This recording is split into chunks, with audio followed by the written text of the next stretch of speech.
we have a babushka disco here. This one's for you, Mr. Bald. I've been getting requests about rivers and churches. You want to see more rivers? You want to see more churches? Well, your wish is my command. Lo and behold, to the left of me, there is the River Dvina, or the Daugava, which flows up towards Polotsk, was where I was, and into the Gulf of Riga. And you want to see more churches? Well, if I'm not mistaken, there's a big church up there. Welcome to Vitebsk, guys. The home of Marc Chagall and Ilya Repin.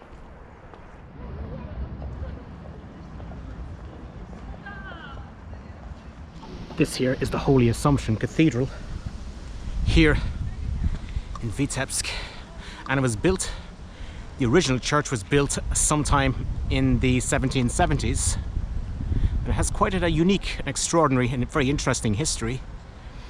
In 1812, the church was ransacked by the French army, and during the Soviet period it fell into disuse.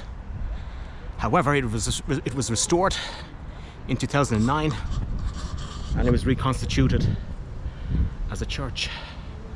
It's quite a beautiful church, it has to be said. Let's see if we can go inside and check it out.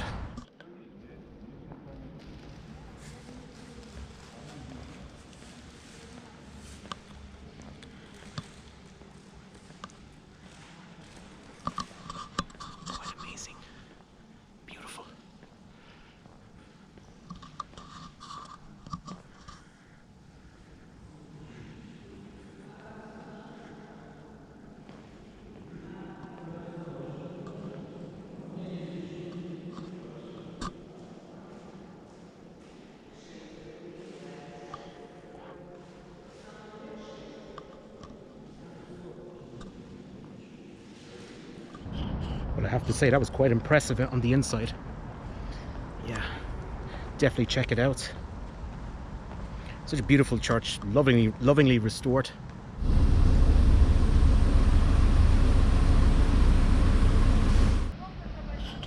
Just walking through the park here, guys, and I've actually stumbled across this monument here, and it's in commemoration for the Battle of Vitebsk, which took place during the Napoleonic invasion of Russia on the 26th to 27th of July 1812.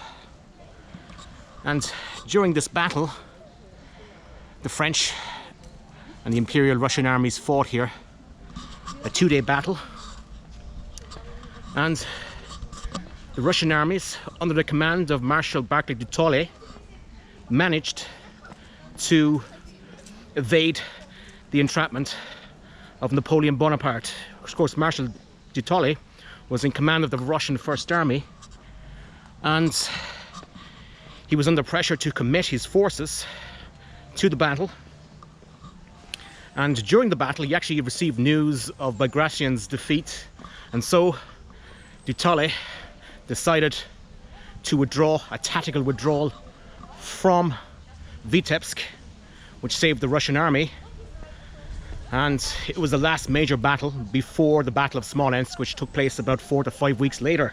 De Tolly afterwards was subsequently relieved of his command. But there are not many commemorations to the Napoleonic invasion of 1812 in Belarus, and what a pity it is, because it's such an important part of history.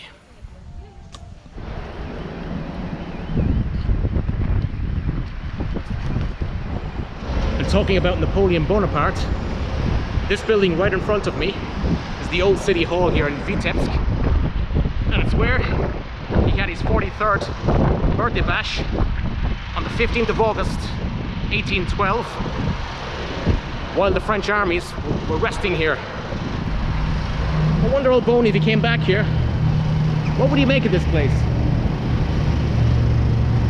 Maybe he'd like it. Yeah, what a beautiful building.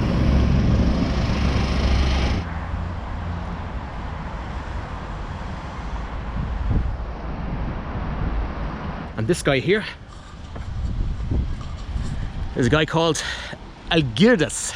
He was one of the kings of the Grand Duchy of Lithuania, and he gained this city in 1320 as part of a dowry payment of his wife Maria.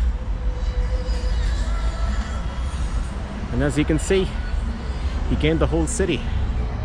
Wow, what a lovely church here. Let's go in and check it out. This church here, guys, is actually the Holy Resurrection Church. So yeah, it's another Orthodox church. Okay, it was built in the 1770s. The Russians, of course, built a lot of the churches here in the classical style, 18th century style. And as we can see here, so it was built in the late 18th century, consecrated on the 28th of September 2009 by the Patriarch of Moscow and Russia, Kirill. Quite beautiful.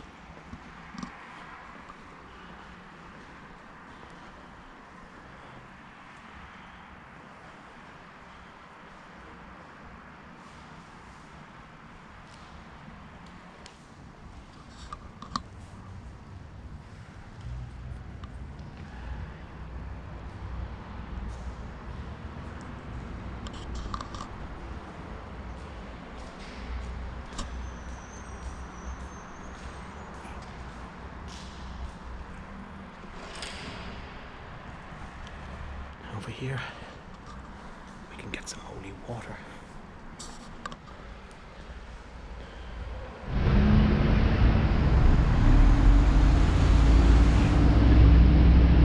No trip to Vitebsk would be without paying homage to its most famous son, that of the modernist painter Marc Chagall. And Marc Chagall was actually born in a little village near here, but he actually grew up here in Vitebsk. And he became one of the most famous and most influential painters, artists of this era, the modern era. In 1922, Marc Chagall left then Soviet Russia, where he lived in France and the United States, and he painted all over the world, cathedrals in France and the UK, hospitals in Israel. But he never ever forgot where he came from. And in 1973, he returned to the Soviet Union. So he visited Moscow and Leningrad, but he never visited to Vitebsk, the place where he grew up. And the reason why is because he felt the city was not what he had left it. Of course, the Nazis, when they invaded here, slaughtered nearly the entire Jewish population of Vitebsk. So, let's drop in. Let's check out the Chagall Museum. Let's see what they have.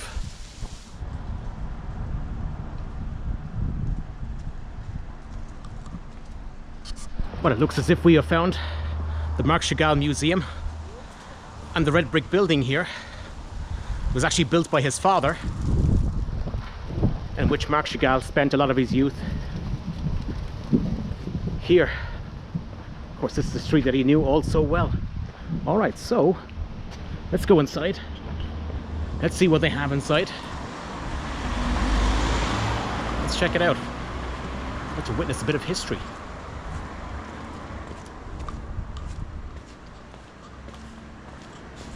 Добрый день. Здравствуйте. Один билет, пожалуйста. 4 рубля. Да. Спасибо. Еще билет. Spasibo. Сам домик красный, это музей, внутри во дворе. Spasibo. So as the lady said, it's in this building here. And Mr. Bald visited here last year when he was visiting me in Minsk. And I don't think he was too impressed by it, because Marc Chagall didn't actually leave a lot of paintings here behind him, but he left in 1922. Здравствуйте. Куда билеты? Marc Chagall was Jewish. And we have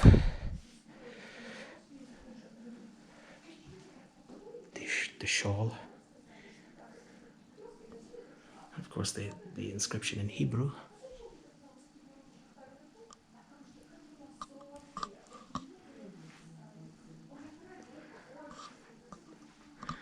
By the way, this was his family. And Let's see if we can pick out Marc Chagall. That was him there with his father and mother. This is the place where he grew up. And yeah, these are some of the drawings by Marc Chagall that we can see from 1911. He didn't leave a lot here in Belarus when he left in 1922 for the last time. Yeah. The old Singer machine.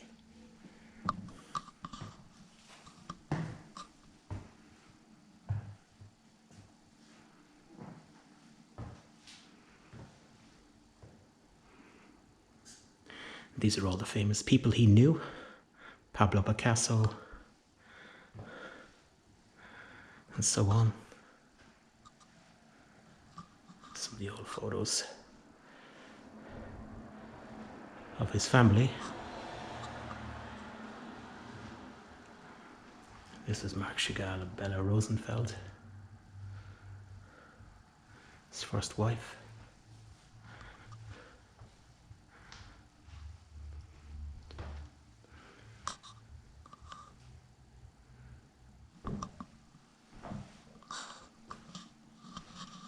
There he is.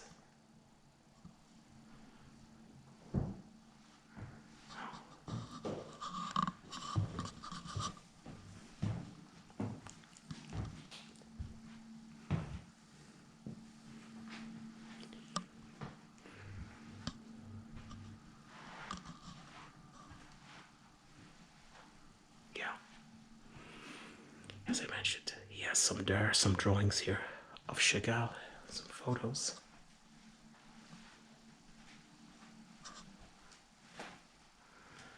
From the period, say, of 1908 up to 1920.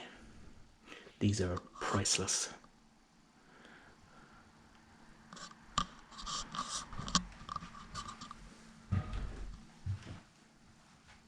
Chagall. And of course he depicted everyday life of growing up in Vitebsk. Of course he missed this place very much.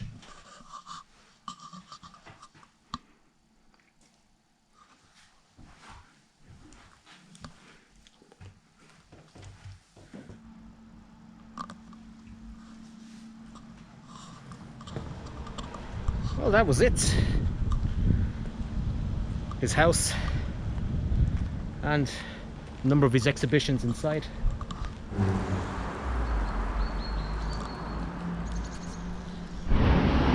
To say we've been having a bit of unseasonable weather here in this part of the world. Last week it was freezing in Branovici, but the summer has returned, albeit very, very briefly. Alright, so we've been walking around for the past 4, 5, 6 hours. Okay, let's grab a bite to eat and let's restock and replenish.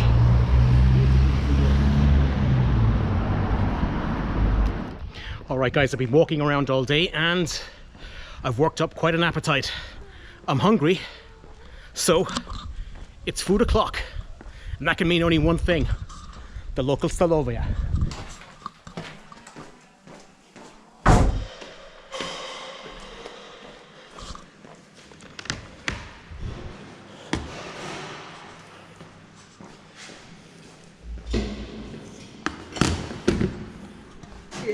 Добрый день. Добрый. Курица, пожалуйста. Пшено, кашку будем кушать такую? Кашка, да. Одну порцию, да? Одну порцию, да, спасибо. У вас супчики есть? А перловый с грибочками. Грибочка, пожалуйста. Да. Одну курицу порцию? Одно, пожалуйста, да. Одно. Погрею. Да. Мне очень нравится белорусская кухня. Да. А вы откуда? Ирландия. Экскурсия или что? Да, экскурсия, да. Экскурсия, да. У нас хорошая кухня. О, хорошая, да. Вкусно? Вкусно, очень И вкусно. дешево. Спасибо. И хлеб. 5 рублей 80 копеечек. Карточка? Карточка есть, да. Всего приятного аппетита, не буду отвлекать. Спасибо Всего большое. хорошего. is what I got for 5 rubles 80 kopek. That's not even, that's about €1 and about 80 cents. This is what you get in the provinces. Amazing. Good home cooked food. Almost home cooked. So let's check it out. So what we have here is the salad.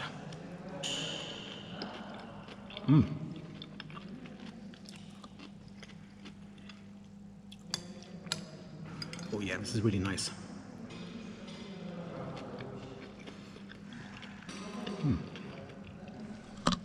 So we have a salad with some mayonnaise. We have some bacon. And here we have some, below here, some kasha, which is like a porridge, which is really nice. We have some chicken here, kuritsa. Let's test it.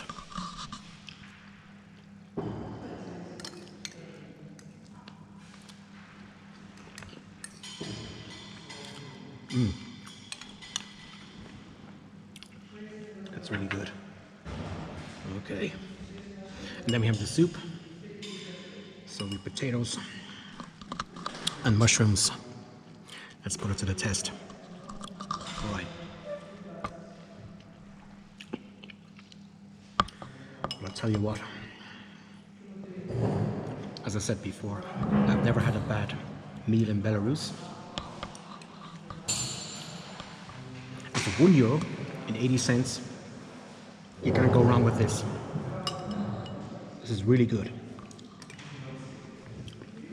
This is mushroom soup. We have here some mushroom soup with sour cream, potatoes. So, this is really good. I've said it before, Belarusian cuisine, seriously underrated. Check out this place. So where I am at the moment, actually, I'm in the canteen of the veterinary university here in Vitebsk. And you can see quite an old school Stolovaya. The best food can always be found in places like these. And you pay a fraction of what you normally pay in a restaurant. Cheers. Oh yeah, I'm going to enjoy this.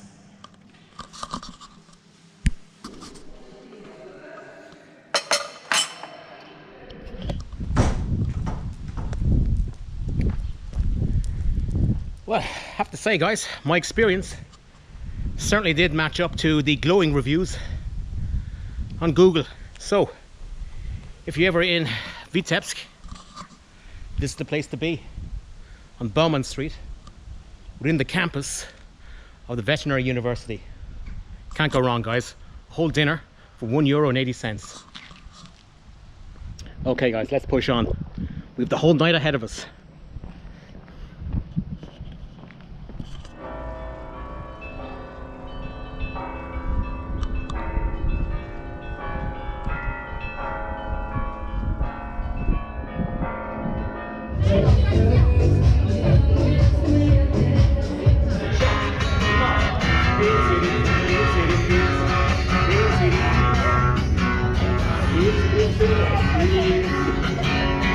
Yes.